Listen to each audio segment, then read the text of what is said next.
Hello my lovely students. So आज हम जिस टॉपिक को करने जा रहे हैं इसको आप बिल्कुल अच्छी तरीके से बिल्कुल तसल्ली से देखिएगा। और ये जो टॉपिक आज हम करने वाले हैं डेप्रिसिएशन, ये टॉपिक आपको इजीली आपके एंड एग्जाम्स में, जो आपके ईयर एंड एग्जाम्स होते हैं उसमें easily this topic will come for 9 to 10 marks. कैसे 9 to 10 मार्क्स? 6 मार्कर का इसका डेफिनेटली इस चैप्टर का एक बड़ा क्वेश्चन आता ही आता है, और उसके बाद 6 मार्कर के बाद 3 to 4 मार्कर के क्वेश्चंस भी इस चैप्टर से यूजुअली पूछे ही जाते हैं, क्योंकि ये चैप्टर बच्चों को बहुत ज्यादा कंफ्यूजिंग लगता है और ये चैप्टर बहुत ज्यादा इंपॉर्टेंट है। इसीलिए सीबीएसई ने इसमें कुछ इंपॉर्टेंट टॉपिक्स भी दिए जो वो usually they are going to ask in the examination. वो भी मैं यहाँ पे आपको दिखा दे रहा हूं, ये रहा। सो ये सारे टॉपिक्स हम कवर करेंगे। Video will obviously be in 1 or 2 parts, but definitely we are not going to skip any of the information which is crucial for your exam, and definitely we are going to cover each and everything in the very simple and easiest language. तो इस video की जो सबसे खास बात होगी वो ये होगी कि इस पूरे चैप्टर को, इस पूरे सारे टॉपिक को मैंने 1 मार्कर, 3 और 4 मार्कर और 6 मार्कर के मार्क के अकॉर्डिंग इस पूरे टॉपिक को मैंने डिवाइड कर दिया है, और उसी तरीके से हम समझेंगे। So don't skip any important topic from this chapter, as this chapter is very crucial. So let's begin.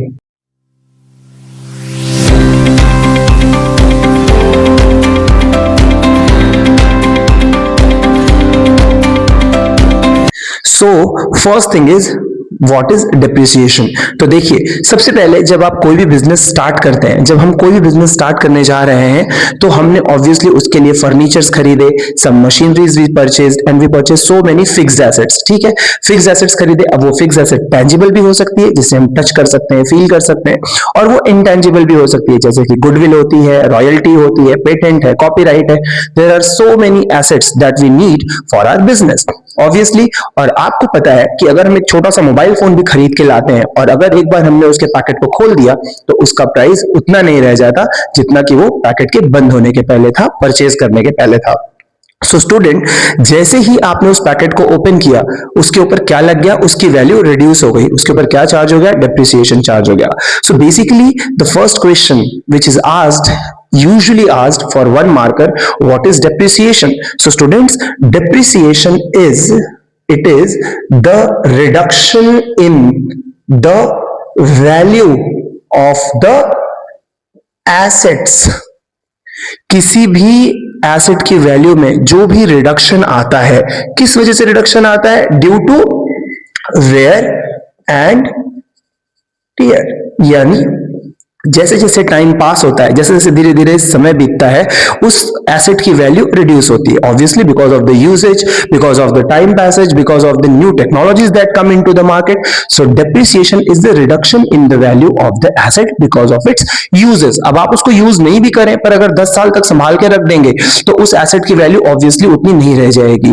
And student, here very important point that I should tell you is land and building. जमीन एक वो asset होता है जिसके ऊपर depreciation charge नहीं होता। क्यों? कमेंट करके आप कमेंट बॉक्स में बताना। बाकी सारे एसेट्स, चाहे आप फर्नीचर लें, कोई कार ले, चाहे कोई मशीनरी ले, सभी के ऊपर क्या चार्ज होता है? डेप्रिसिएशन। सो ये आपका 1 मार्कर क्वेश्चन हो गया। Now here you can see students, it is written AS6। Now what is AS6? Accounting standard 6। ठीक है, अकाउंटिंग स्टैंडर्ड 6 क्या करता है? बहुत बार कॉम्पिटिटिव एग्जाम से पूछ लिया जाता है कि the term depreciation is related to which accounting standard? So it is related to accounting standard 6। Okay students, now there are other similar terms which are like depreciation. Depreciation तो वो word होता है जो फिक्स्ड टेंजिबल एसेट के ऊपर लगता है, लेकिन उसी की तरह और भी वर्ड्स होते हैं जैसे कि डिप्लीशन। अभी डिप्लीशन क्या होता है? डिप्लीशन का मतलब होता है किसी भी चीज के स्तर में, किसी भी चीज के लेवल में कमी आना, किसी भी चीज के लेवल में कमी आना। जैसे फॉर एग्जांपल, अगर आपने कोई कोल माइन परचेज कर ली, ठीक है, वो पूरे कोयले की खदान है। अब कोयले की खदान में क्या हो रही है? बार बार क्रेन्स क्या कर रहे हैं? कोयले को डिग कर रहे हैं और उसको ट्रक से, लॉरी से भर के क्या हो रहा है?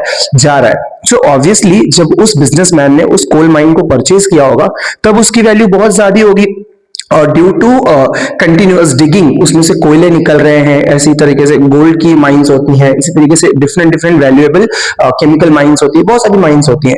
सो उसकी वैल्यू जैसे जैसे कम होती है उसको आप डिप्रिसिएशन नहीं बोलते, बट हाँ उसकी वैल्यू होती है डिप्लीट, जैसे हमारी ओजोन लेयर क्या हो रही है, डिप्लीट हो रही है। Next one is amortization. Amortization is also similar word like depreciation, which is reduction in the value.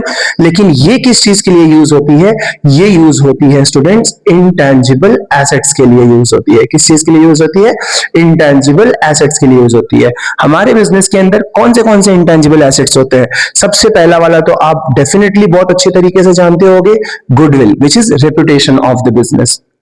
और अगर आप गुडविल के बारे में नहीं जानते हो सो मेरी शॉर्ट वीडियोस भी पड़ी हुई हैं, please go and watch what is goodwill. It is reputation of the firm.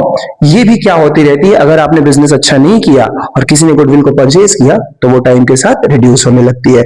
Goodwill हो गया, पेटेंट है, कॉपीराइट है, there are so many assets which are intangible in nature and they also get amortized, they are not depreciated। तो ये हो गया आपका 1 marker question which is usually asked for fill-ups।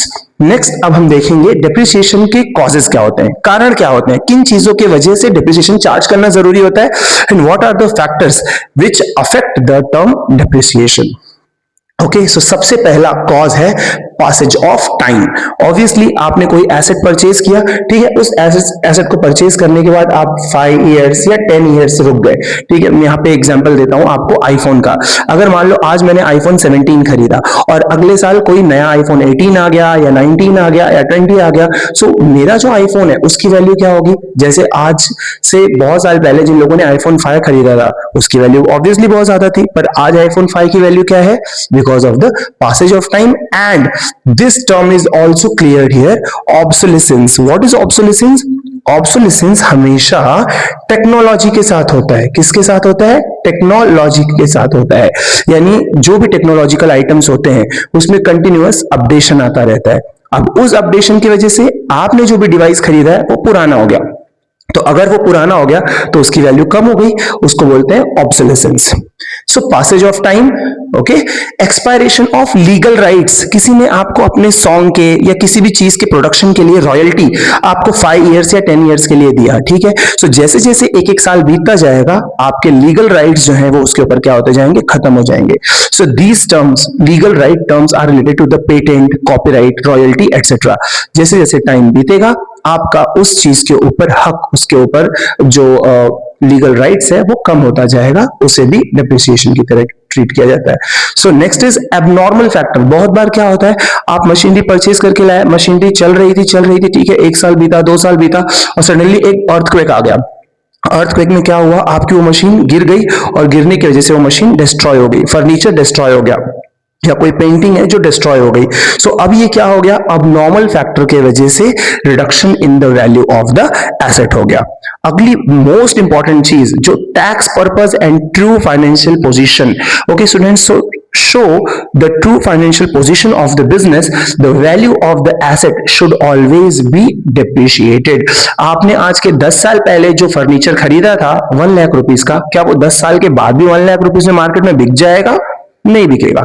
So tax purpose के लिए true financial position दिखाना बहुत ज्यादा जरूरी होता है। हालांकि इंडिया में जो रेट ऑफ डेप्रिसिएशन होता है वो डिसाइड होता है मिनिस्ट्री ऑफ कॉर्पोरेट अफेयर्स के द्वारा, और it is also declared by companies act. अब आप नीचे कमेंट सेक्शन में एक और कमेंट करके बताना मुझे कि ये कौन से शेड्यूल में मेंशन होता है डेप्रिसिएशन का rate.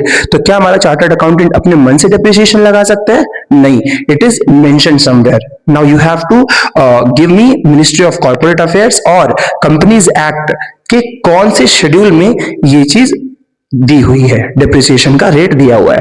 Now moving on to the next part, factors affecting amount of depreciation. ऐसे कौन से फैक्टर्स हैं जो डेप्रिसिएशन को अफेक्ट करते हैं। सो सबसे पहली चीज तो है cost of the asset. Student, ये सारी चीजें जो भी हम पढ़ने जा रहे हैं इसका हम यूज करते हैं किस चीज के लिए, to find out the depreciation percentage, depreciation rate. Okay, so cost of the asset, obviously जो गुड्स की कॉस्ट है वो क्या करती है, अफेक्ट अफेक्ट करती है डिप्रिसिएशन को। गुड्स अगर बहुत ज्यादा महंगी होगी तो ऑब्वियसली उसका जो डिप्रिसिएशन होगा वो ज्यादा होगा, पर अगर गुड्स सस्ते होंगे, जैसे फॉर एग्जांपल कोई फर्नीचर है 1 लाख का है और कोई दूसरा फर्नीचर है 10 लाख का है, जबकि दोनों पे 10% के रेट से डिप्रिसिएशन चार्ज हो रहा है, तो जो 1 लाख वाला फर्नीचर है उसका 10% और जो 10 लाख वाला फर्नीचर है उसका 10%, दोनों में डिफरेंस होगा। तो student, cost of the asset is that thing.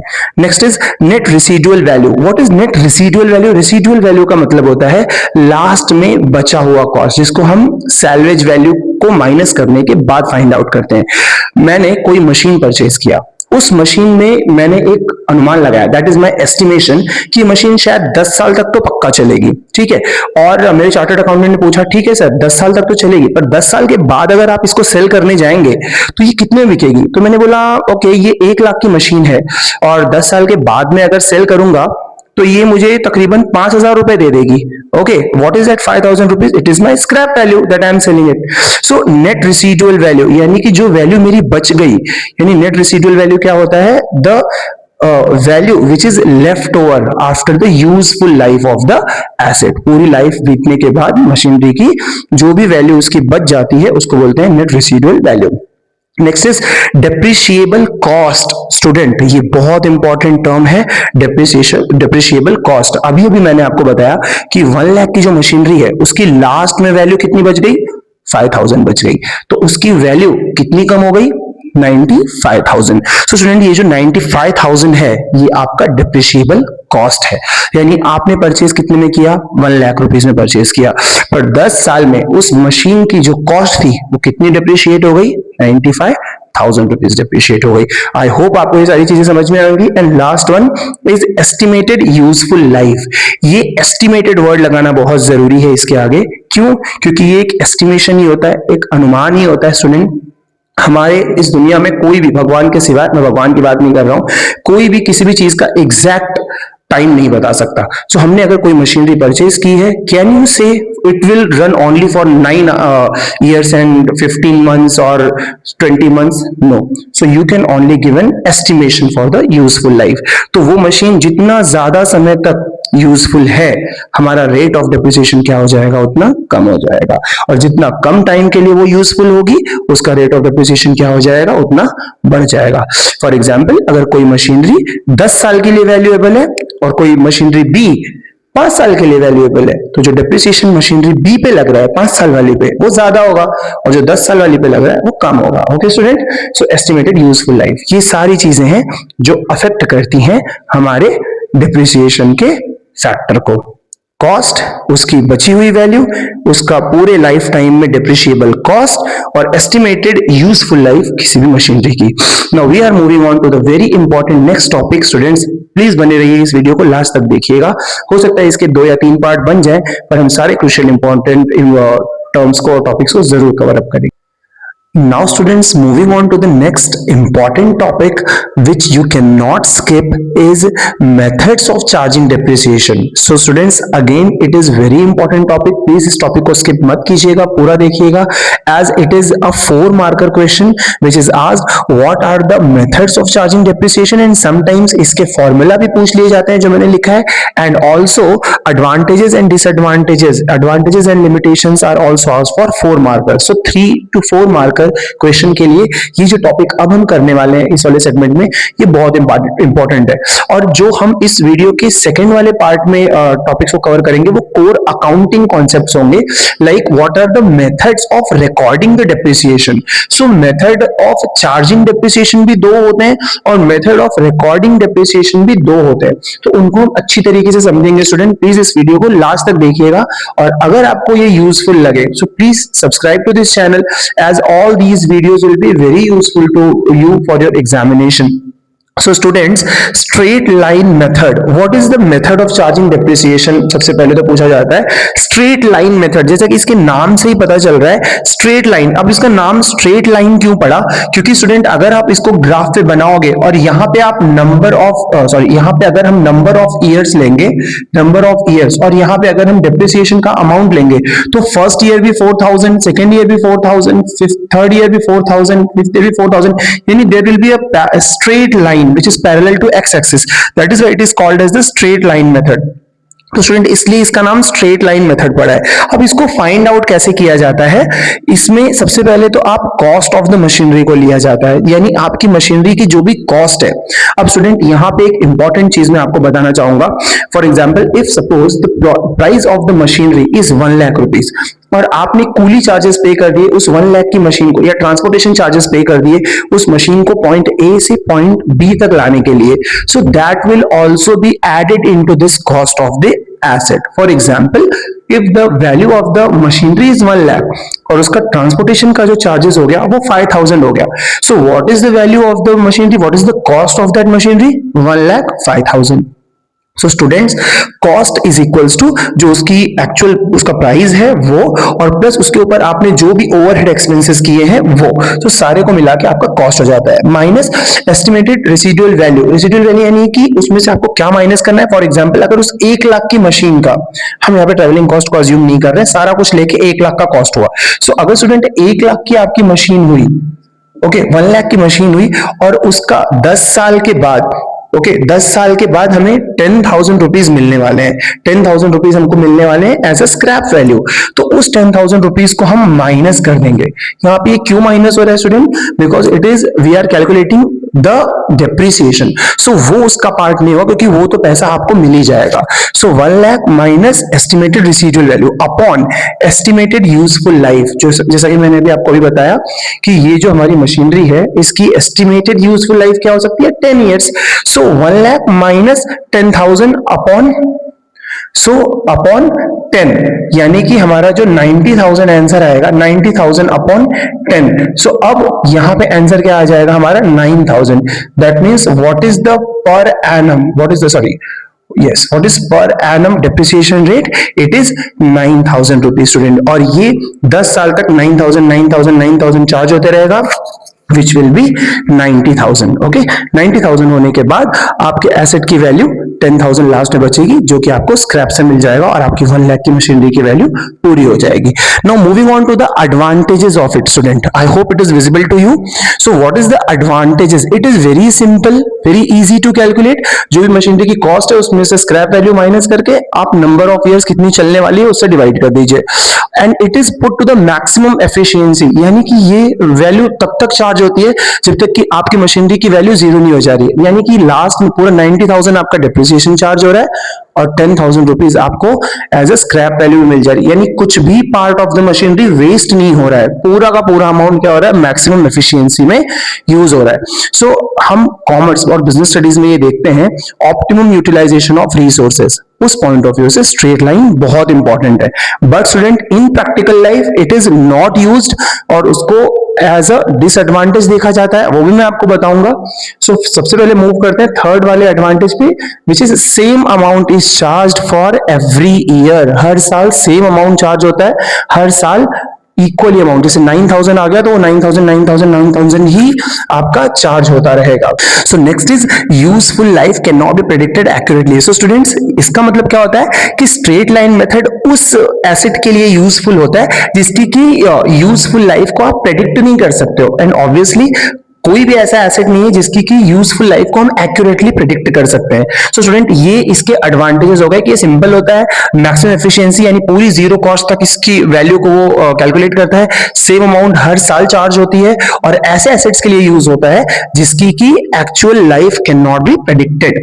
So what is the disadvantage, it is a faulty assumption student. Faulty assumption इसलिए हुआ क्योंकि हर महीने या हर साल आप क्या कर रहे हैं, same rate of depreciation charge कर रहे हैं। हर साल आप same rate of depreciation charge कर रहे हैं का मतलब ये है कि जब भी हमने मशीन नया परचेज किया है, न्यू मशीनरी होने की वजह से उसमें उतना डेप्रिसिएशन नहीं होना चाहिए, बट फिर भी आप उतना ही कर रहे हैं। और जैसे जैसे मशीनरी आपकी ओल्ड होती जा रही है और एकदम पुरानी हो गई, 9 साल 8 साल के बाद भी आप सेम अमाउंट से डेप्रिसिएशन चार्ज कर रहे हैं। सो स्टूडेंट, ये एक फॉल्टी अजम्पशन है कि हर साल 9,000 ही चार्ज होंगे। It is a faulty assumption and uneven charging against the profit.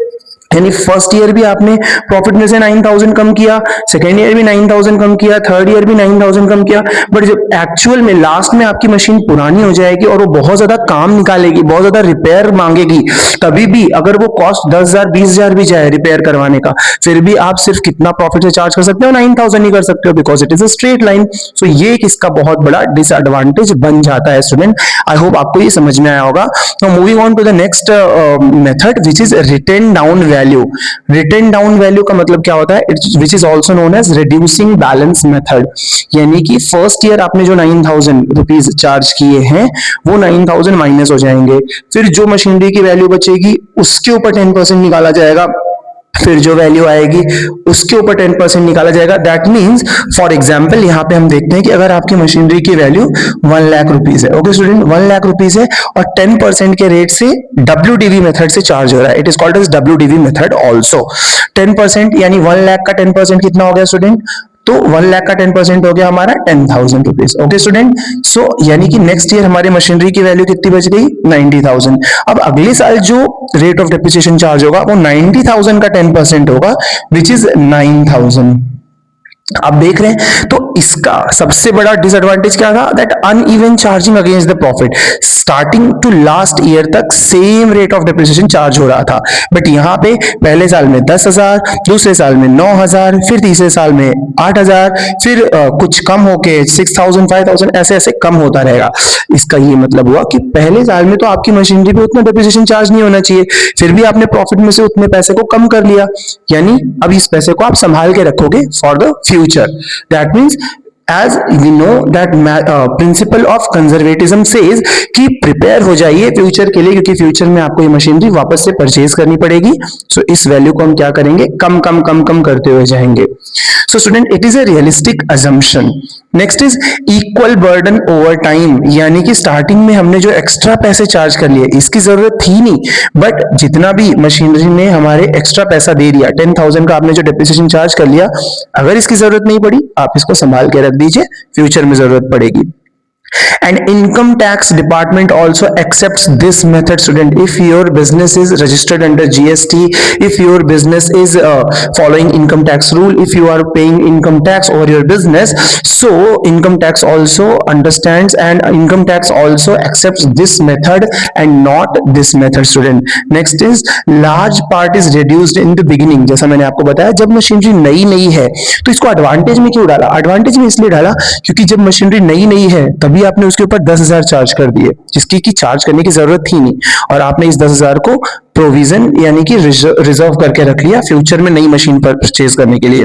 फिर उसके बाद अगले साल आपने 9,000 चार्ज किया, फिर 6,000, यानी जैसे जैसे मशीनरी पुरानी होती जाती है रेट ऑफ डेप्रिसिएशन क्या हो जाएगा, कम होते जाएगा। तो जो पैसा आपने स्टार्टिंग में संभाल के रखा है वो अब आप इसके ऊपर स्पेंड कर सकते हैं। And last one is assets which require high repair with time, it is good for that। यानी कि जैसे जैसे टाइम बीतता जाएगा ऐसे एसेट्स मैक्सिमम होते हैं, कोई मशीनरी है, कोई प्लांट है जिसमें हाई रिपेयर कॉस्ट होते हैं, तो उसके लिए ये बेस्ट होता है। Next is what is the disadvantage, depreciation cost can never become zero. Student, ये इसका एक डिसएडवांटेज है, यानी कि मशीनरी की कॉस्ट लास्ट में जीरो नहीं हो पाती जैसे कि यहाँ पे हो जाती थी। तो यहाँ पे ये जीरो नहीं होने की वजह से ऑप्टिमम यूटिलाइजेशन ऑफ रिसोर्सेज नहीं हो पाता। Difficult to ascertain rate of depreciation, it is very hard to calculate this with this formula and it is very easy to calculate with this formula, that is why it is difficult to ascertain the rate of depreciation. जैसे कि आप यहाँ पे देख सकते हो, rate of depreciation calculate करने के लिए क्या करना पड़ेगा आपको, 1 minus number of years of useful life, यानी कि अगर आप यहाँ पे ऐसे फॉर्मूला में लिखेंगे तो 1 minus number of useful life कितना हो गई, 10 साल 12 साल 15 साल जो भी है वो हम यहाँ पे लिखेंगे। Next is under root, what is the scrap value, scrap value अभी हमारे ऊपर वाले एग्जांपल से हम लेते हैं, scrap value is 10,000 rupees upon what is the cost of the asset, cost हमारी कितनी थी एसेट की, 1 लाख रुपीस थी स्टूडेंट। Okay, so 1 lakh. तो इस तरीके से ये आपका फॉर्मूला बनेगा और पूरे के अपॉन में जब आप 100 करेंगे तो आपका रेट ऑफ डेप्रिसिएशन निकल के आ जाएगा, which is not easy to calculate.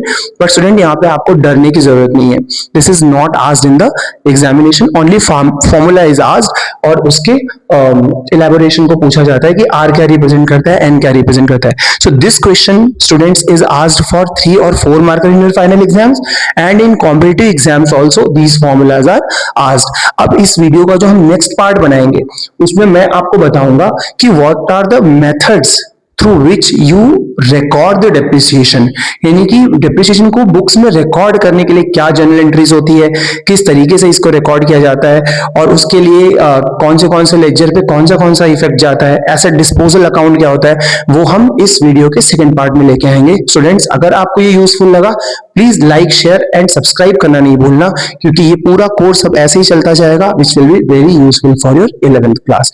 Okay student, thank you so much.